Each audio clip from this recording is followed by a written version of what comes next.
भारत और पाकिस्तान के बीच में तनाव फिजा में है। पाकिस्तान को भारत के हवाई हमले का डर सता रहा है। राफेल और सुखोई जैसे भारतीय लड़ाकू विमान पेट्रोलिंग के लिए उड़ान भरते हैं तो पाकिस्तान हमले की आशंका से घबरा जाता है। देखिए उसके लड़ाकू विमान इन दिनों कैसे उन विमानों का भी पीछा करने निकल पड़ते हैं जो आसमान में कहीं होते भी नहीं है।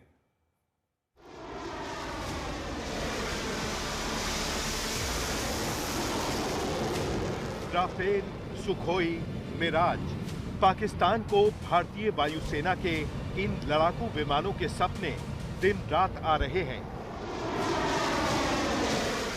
यही नहीं, उसके लड़ाकू विमान उस समय भी इनका पीछा करने दौड़ पड़ते हैं जब वो कहीं से भी उसके आसपास उड़ान नहीं भर रहे होते हैं।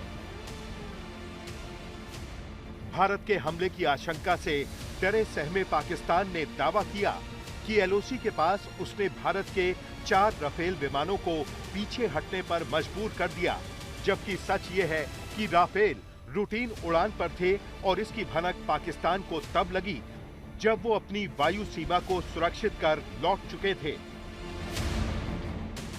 आनन फानन में उसने अपने लड़ाकू विमानों को राफेल पर नजर रखने के लिए भेजा, लेकिन वो बेवजह अपना तेल फूंक कर लौट गए। पाकिस्तान को सबसे ज्यादा डर पीओके पर भारत के किसी बड़े हमले का है।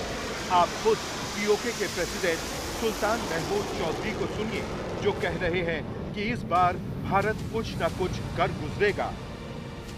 सुना आपने, भारतीय वायुसेना के हमले के डर से पाकिस्तान ने पीओके जाने वाली उड़ानों को रद्द कर दिया है।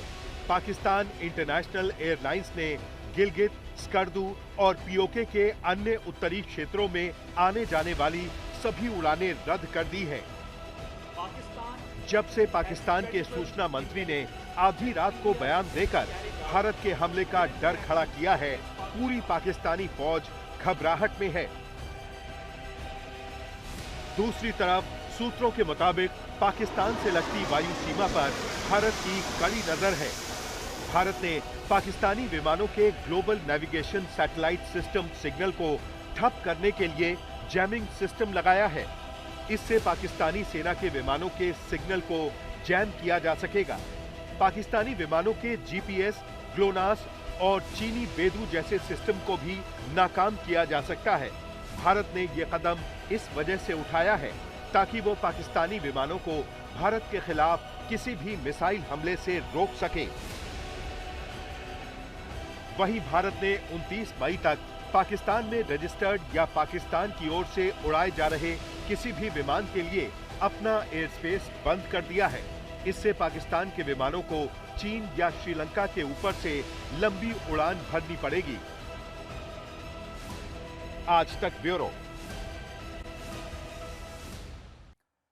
वायुसेना के बाद आपको पाकिस्तानी नौसेना की सच्चाई भी दिखाते हैं। भारत से युद्ध की बात सोचकर ही पाकिस्तानी नौसेना कांप उठी है। अपने डर को छिपाने के लिए उसने एक वीडियो भी जारी किया है।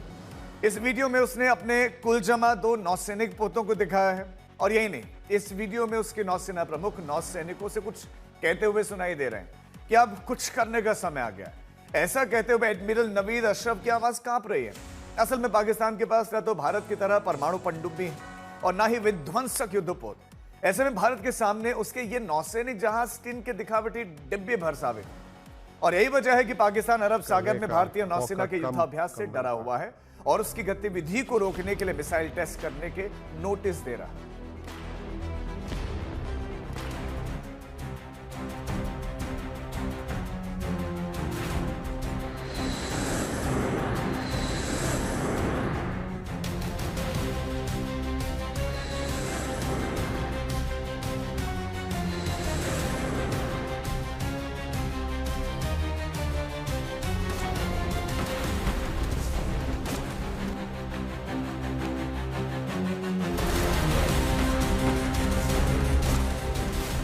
पहलगाम हमले के बाद भारत पाकिस्तान की तनातनी ने अरब सागर का तापमान बढ़ा दिया है।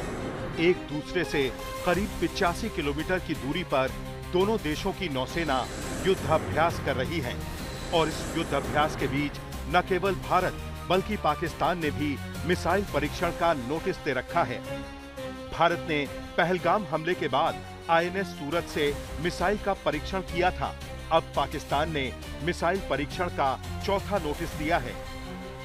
हालांकि ये भी दिलचस्प है कि पाकिस्तान ने एक हफ्ते में 4 नोटिस दे दिए, लेकिन मिसाइल एक भी नहीं दागी। तो कहीं ये भारत के हमले से बचने का एक बहाना तो नहीं है? दूसरी तरफ भारत ने 30 अप्रैल से 3 मई के बीच मिसाइल परीक्षण के लिए नोटिस दे रखा है। वहीं भारतीय नौसेना लगातार युद्ध अभ्यास कर रही है। वहीं आईएनएस सूरत अपना शौर्य दिखाने के बाद अदानी पोर्ट पहुंचा है। हजीरा इलाके में स्थित अदानी पोर्ट पर आईएनएस सूरत का स्वागत किया जा रहा है। बताया जा रहा है कि अगले 2 दिनों तक ये यहीं ठहरेगा। हालांकि इस पर नौसेना की ओर से कोई बयान नहीं आया है। दूसरी तरफ पाकिस्तान की नौसेना कमजोर स्थिति में है, क्योंकि उसकी केवल 2 पनडुब्बियां ही ऑपरेशनल हैं, बाकी मरम्मत में हैं। पाकिस्तान ने व्यापार मार्गों की सुरक्षा के लिए युद्ध पोत तैनात किए हैं, लेकिन उनकी गतिविधियां भारत की तुलना में सीमित हैं। आज तक ब्यूरो।